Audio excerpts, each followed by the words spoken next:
am I speaking with? This is the Zodiac speaking. I'm over here stroking my... Zodiac is a masterpiece of a film created by David Fincher that follows the life of the people in the pursuit of the infamous Zodiac killer. Despite being one of David Fincher's lowest-rated movies on IMDb and being one of his lowest-grossing movies, having earned a measly $20 million, Zodiac is my favorite David Fincher movie and is a movie that I truly consider underrated. When I mention the fact that Zodiac is a true crime thriller about a serial killer from the 20th century, I think another thing that may come to mind is Dahmer, which is a show based on the story of Jeffrey Dahmer. I didn't like Dahmer, and I'll explain why. It's because of the TikTok fangirls who idolize him. To some extent, that's the writer's fault. The reason the Zodiac killer isn't thirsted over by girls on TikTok like Jeffrey Dahmer is that Zodiac has a compelling and extremely relatable ensemble of perfectly written characters that are the focus of the movie, while Dahmer's main character is an evil serial killer, which cheapens the notion that the writers had the victim's trauma in mind. In Zodiac, the main cast of characters are the people trying to find out who and where the Zodiac killer is, rather than the Zodiac killer himself. This very effectively makes the Zodiac killer come off as the apathetic serial killer that he is rather than a misunderstood victim of child abuse. This is yet another reason why David Fincher is one of the greatest filmmakers of all time. He knows exactly how sympathetic a character is supposed to be and executes that relatability with surgical accuracy. We didn't need to know what the Zodiac's personal life was like. All we need to know is how the main characters see him. One of the most profound things about Zodiac is that it doesn't follow any conventional routes when it comes to its storytelling, plot, and music. This is all because it's based off of a true story. Most people already know about the Zodiac killer's story.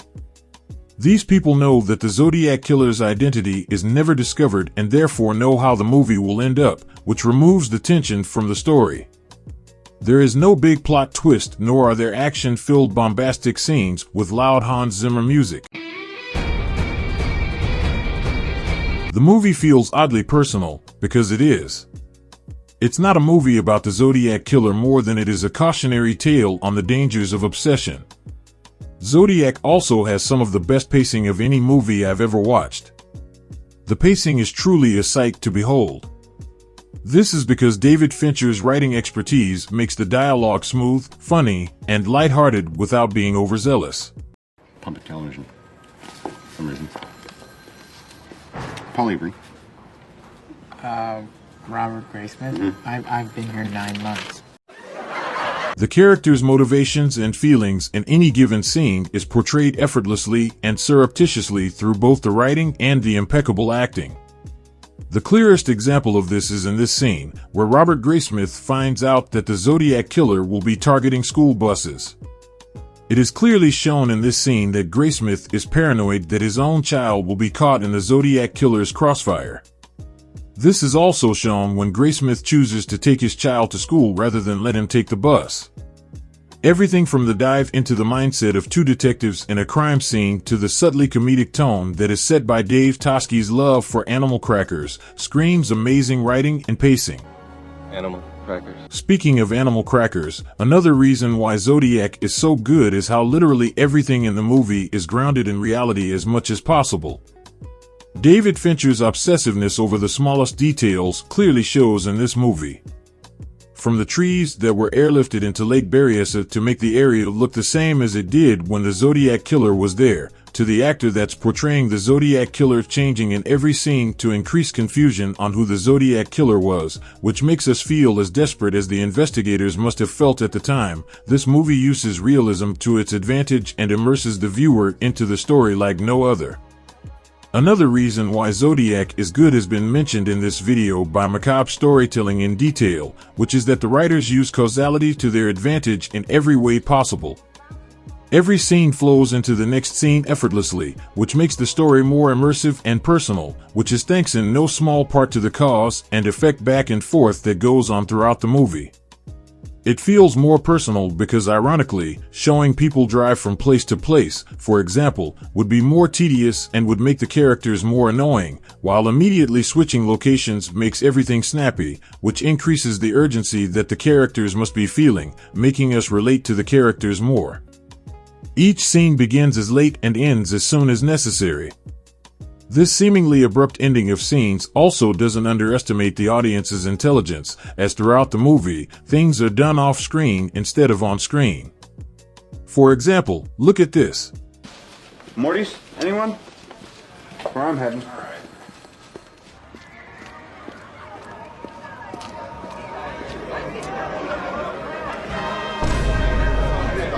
In this scene, we don't need to see Paul Avery enter the bar because we already heard that he's gonna be there a few seconds ago.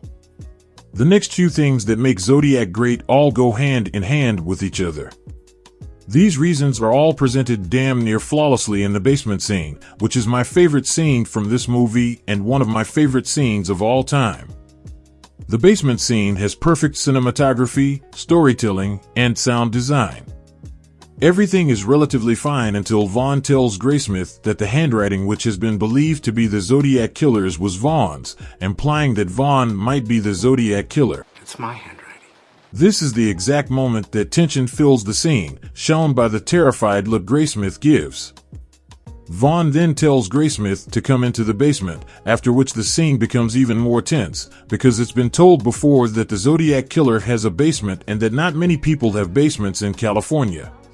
Just down in the basement. Not many people have basements in California. Bill, there's not many basements in California. At this point, Graysmith as well as the viewers believe that Vaughn is almost surely the Zodiac killer. The cinematography from this point exacerbates the terror that Graysmith is feeling, albeit in a very subtle way.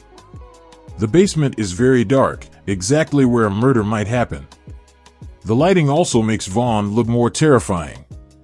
The camera then moves even closer into Graysmith, making us feel more claustrophobic. Then a teapot is heard. This teapot gets louder and louder, mirroring the overwhelming sense of fear that Graysmith is feeling. It's not a soundtrack playing here, but rather a diegetic form of noise that creates the tension, increasing the feeling of realism. Graysmith then realizes that he can't escape and that he could very well die right now. After which Vaughn unlocks the door to allow Graysmith to leave in, admittedly, a very anticlimactic scene. Absolutely genius, much like most of the movie. I completely understand how this movie could get overshadowed by David Fincher's more popular cult classics such as Fight Club and Seven, which I'll surely make videos about one day. But this movie does nothing that I've seen any other movie do, which is make every character as personal and human as possible. Such a masterpiece. Like, subscribe, and watch one of these videos.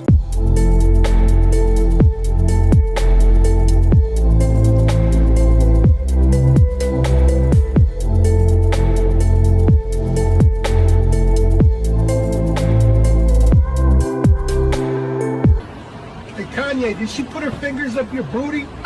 No.